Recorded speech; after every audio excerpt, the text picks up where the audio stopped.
പ്രിയമുള്ളവരെ, നമ്മളുടെ കയ്യിലിരിക്കുന്ന ഈ പേപ്പർ നമ്മൾ ശ്രദ്ധിക്കുക. ഈ അജണ്ടയിൽ തന്നെ നമുക്ക് കാണാൻ സാധിക്കുന്നു, ഏറ്റവും മുകളിലായി വാദിക്കാനും ജയിക്കാനുമല്ല അറിയാനും അറിയിക്കാനുമാണ് എന്ന ഗുരുവിൻ്റെ മഹത്തായ വചനങ്ങൾ എഴുതി വച്ചിട്ടുണ്ട്. സുരേഷ് മാഷ് പലപ്പോഴും പറയാറുള്ളത് പോലെ തെറ്റിയും ചെമ്പരത്തിയും അരളിയും തുളസിയും എല്ലാം പൂത്തു നിൽക്കുന്ന ഈ സന്നിധിയിൽ ഈ പടികൾ കയറി വരുമ്പോൾ നമുക്ക് നമ്മുടെ ശരീരത്തിനും മനസ്സിനും ഉണ്ടാകുന്ന ഒരു പ്രത്യേക ഉന്മേഷവും ഉണർവും ഒരു ദിവ്യ അനുഭൂതി തന്നെയാണ്. എന്തായാലും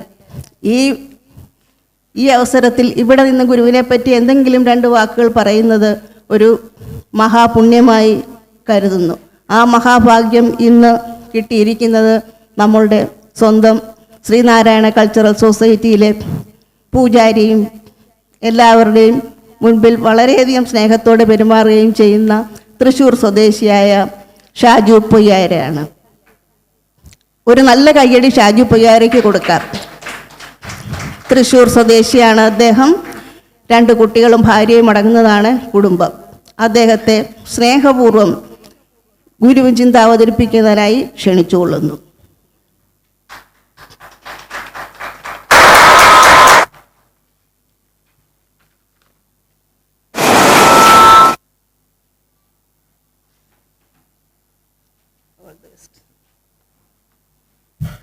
സദസ്സിലിരിക്കുന്ന അധ്യക്ഷൻ, നമ്മുടെ സമിതിയുടെ ചെയർമാൻ, മറ്റ് എല്ലാ ബന്ധുക്കൾക്കും നമസ്കാരം.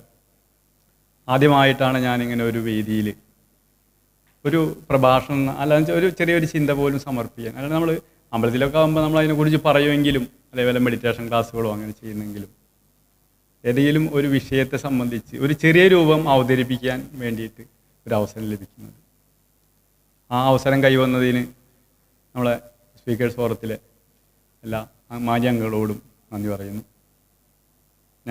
എൻ്റെ തെറ്റുകളുണ്ടാവും, അത് നിങ്ങളെല്ലാവരും പുറത്ത്.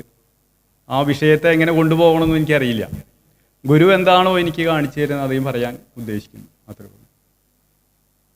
സദാശിവസമാരംഭാം ശങ്കരാചാര്യ മധ്യമാം സ്പദാചാര്യപര്യന്താം വന്ദേ ഗുരുപരമ്പര.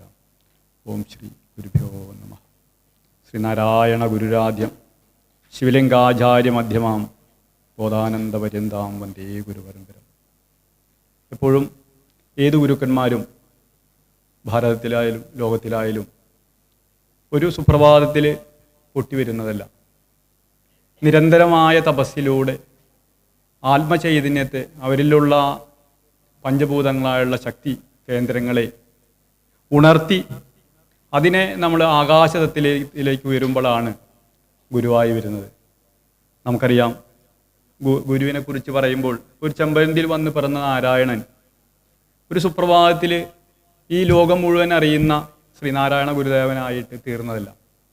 മരുത്താമലയിലും അതേപോലെ തന്നെ നിരവധി സ്ഥലങ്ങളിലും അതിസാഹസികമായും അതായത് ഉപവാസം പോലും, അതായത് നിരന്തരം വർഷങ്ങളോളം ഭക്ഷണമില്ലാതെ തപസ് ചെയ്ത് ഉള്ളിലുള്ള ആത്മചൈതന്യത്തെ ഉണർത്തിയിട്ടാണ് ഗുരുവായി തീർന്നത്.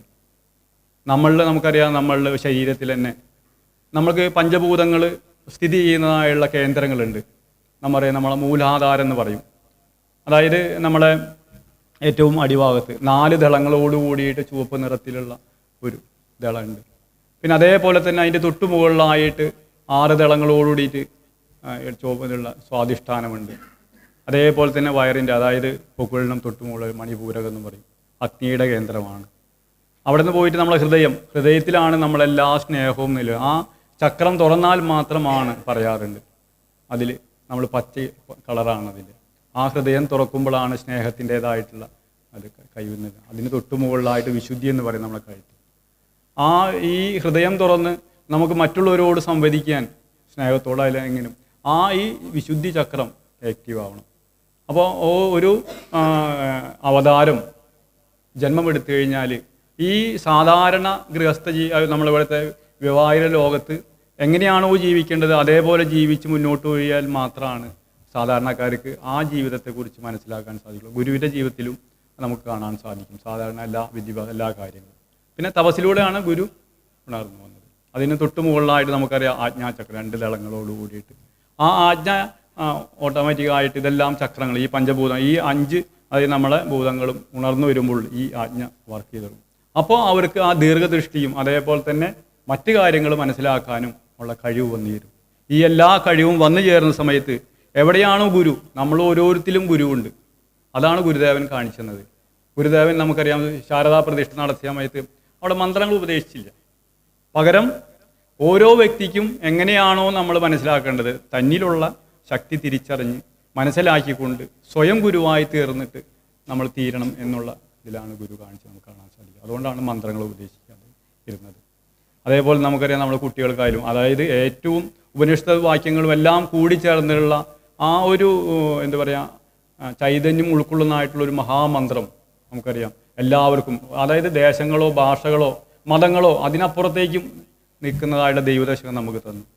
അതായത് ആധ്യാത്മികമായിട്ടാണെങ്കിൽ അതായത് അഷ്ടോത്തരത്തോട്, അതായത് മഹാഗണപതിയുടേതായുള്ള മന്ത്രത്തെ, അതായത് ഗദ്യമായിട്ടുള്ള ആ വലിയ മന്ത്രങ്ങളെ ലഘുരൂപത്തിൽ പദ്യരൂപത്തിൽ നമുക്ക് വിനാഷ്ടമായിട്ട് നമുക്ക് പറഞ്ഞു. അതേപോലെ തന്നെ ഗുരുവിൻ്റെ എരുത്ത് ചെന്നിരുന്നു കഴിഞ്ഞാൽ ഏത് ആളായാലും, ഇപ്പോൾ വൈദ്യനായാലും വൈദ്യം ഉപദേശിക്കും, അതല്ല മന്ത്രമാണെങ്കിൽ മന്ത്രം ഉപദേശിക്കും. പക്ഷെ ഇതെല്ലാം ഗുരുവിൽ തെളിഞ്ഞു നിന്നത് ആ ഗുരുവിൽ നിന്നായിരുന്ന തപസ്സാണ്. നമ്മളെല്ലാവരും ഇപ്പോൾ പറയും ഗുരുവിനെ കുറിച്ച് പറയുമ്പോൾ എല്ലാം നമ്മൾ ബാഹ്യമായിട്ടാണ് കാണുന്നത്. ഉള്ളിലേക്ക് പോകണം, ഉള്ളിലേക്ക് ഇറങ്ങി ഗുരുവിനെ ചിന്തിക്കണം എന്നാണ് എനിക്ക് പറയാനുള്ളത്. കാരണം തപസ്സാണ്. എല്ലാ മഹാന്മാരായാലും എല്ലാ ഋഷികളായാലും എല്ലാം വരും. അവരെല്ലാം ഈശ്വരത്വത്തിലേക്ക് ഉയരുന്നത് അവരുള്ളിൽ ആത്മചൈതന്യം തിരിച്ചറിഞ്ഞ തപസ്സിലൂടെയാണ്. ആ തപസ്സിലേക്ക് തിരിച്ചു പോകാനും ആ തപസ്സിനെ സാംശീകരിക്കാനും ഗുരു എന്തെന്നറിയാനും ആ ഗുരു ഇരുട്ടിനെ മാറ്റി നമുക്ക് വെളിച്ചത്തിലേക്ക് നയിക്കാൻ മഹാഗുരു നമ്മളെ ഈ അനുഗ്രഹിക്കട്ടെ എന്ന് പ്രാർത്ഥിച്ചുകൊണ്ട് നിർത്തുന്നു. നമസ്കാരം.